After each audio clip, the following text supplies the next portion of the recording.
Een brand, een ongeluk, mishandeling of inbraak. Alle 112-meldingen in Friesland, Greensland en Drenthe komen van november al binnen op de nieuwe meldkamer in Drachten.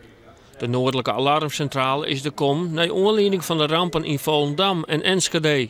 Uit de evaluaties daarvan kwam naar voren dat er eigenlijk de kleine meldkamers te klein waren om zo'n soort ramp goed aan te kunnen.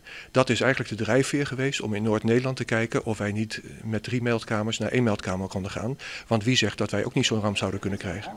Er wordt op dit tijd druk oefenen door meewerkers die het van de meldkamers van Ljouwert, Kreens en Osten verhuizen zullen naar Drachten.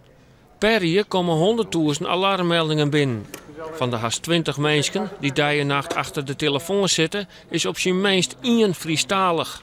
In de meldkamer is taal sowieso altijd al een probleem. Dat is breder dan alleen het Fries. Er zijn in Noord-Nederland veel mensen. Mensen die zijn opgewonden soms. Soms zijn ze dronken. Soms zijn ze gewond.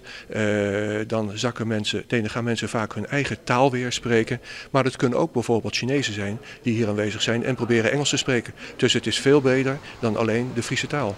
Het onderkomen in Drachten dat de meldkamer inzet had 36 miljoen euro kosten. Hier is poppen dat het commandocentrum vestigen van grote rampen en evenementen, liek als de luchtmachtdagen. Maar er is meer. Zie je dat je mist? Schiet je sowieso nog een keer. Ja?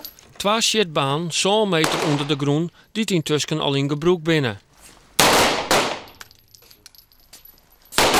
En er binnen gymzalen, fitnessruimtes en nijbouwde wenningen om bijgelijks een arrestatie te oefenen. Verder werken hier de technische rechercheurs die bij de grootste delicten naar de laatste details zoeken. Nou, dit is ons laboratorium en wij kunnen hier bijvoorbeeld een bierblikje wat uit een woning is meegenomen, waar een dader mogelijk wat uit gedronken heeft, onderzoeken op sporen.